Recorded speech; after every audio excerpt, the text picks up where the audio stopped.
Hello YouTube, basically it's Sunday again today, so it's my video for tomorrow, and I've loved so much seeing everyone else's videos all this week.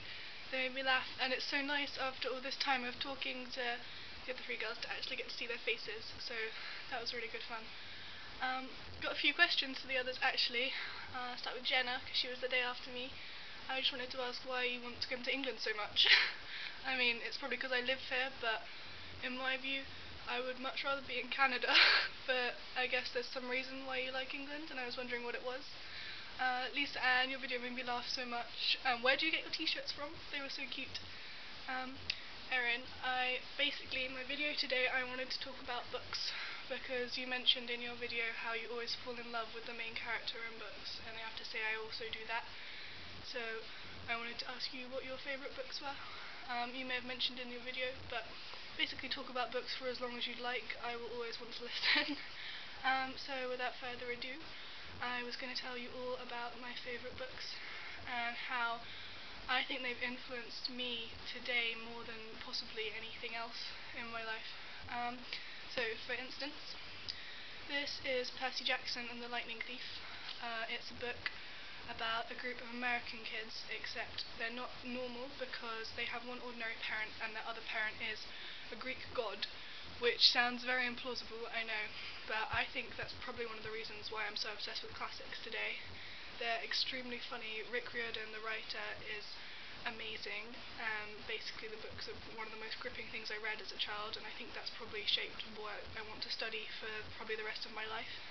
And it's definitely one of the books where I fell in love with the main character, because Percy is just an amazing person, despite having a kind of a ridiculous name. One of my other favourite books, Chocolat by Joanne Harris, because it's a book about chocolate, so you don't really get much better than that, do you? And I don't know if any of you have ever seen the film, but Johnny Depp plays one of the main characters, Rue, and it's Johnny Depp, so he's gorgeous, and it's a film about chocolate, so it's just amazing, really. Another book where I certainly fell in love with the main character is Pride and Prejudice, because Mr. Darcy, Colin Firth, and the BBC adaptation of it, it's a classic. I've watched that film about 10 times, despite it being about 7 hours long. I actually got to study it last year for my A-level, which was amazing. I don't think I've ever done so little work for an A grade. My favourite John Green book, because of course that has to be in there somewhere, is Will Grayson, Will Grayson.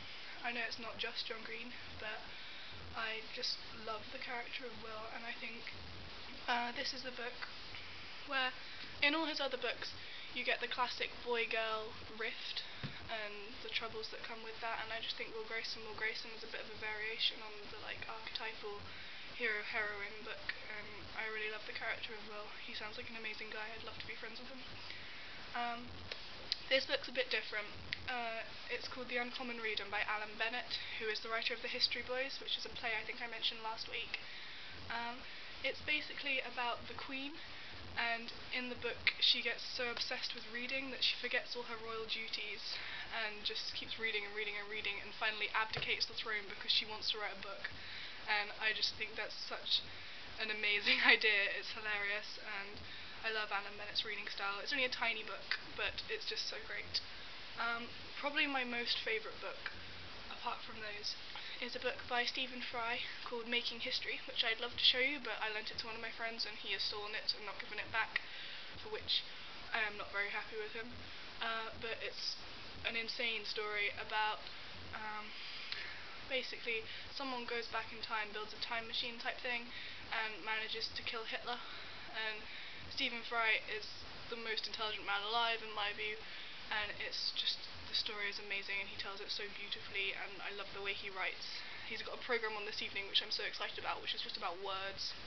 I just love the fact that Stephen Fry is probably the only person who can get away with talking about words for an hour, and I'm looking forward to this programme. There are a few books on my shelf which I feel I ought to have read and haven't, one of which is The Divine Comedy by Dante, which I was recommended about a year ago and still haven't managed to read, for which I feel quite guilty, but I will get round to it because I want to keep it my intellectual persona, and also because it looks good, but mostly the intellectual thing. Basically, my life this week's been very hectic. It's one of the reasons why I'm looking such a mess today, because I slept till midday, I'll just admit to you, and I plan on spending the rest of the day doing work and then going to bed early again because you can't get enough sleep, and I've done too much this week and worked all day yesterday. So that's my thrilling life. Sorry if the vlog today's a bit short. I have no idea how long I've been talking to you for, and I'm so much looking forward to the others vlogs again, and I'm having so much fun doing this. I hope we carry on. Bye!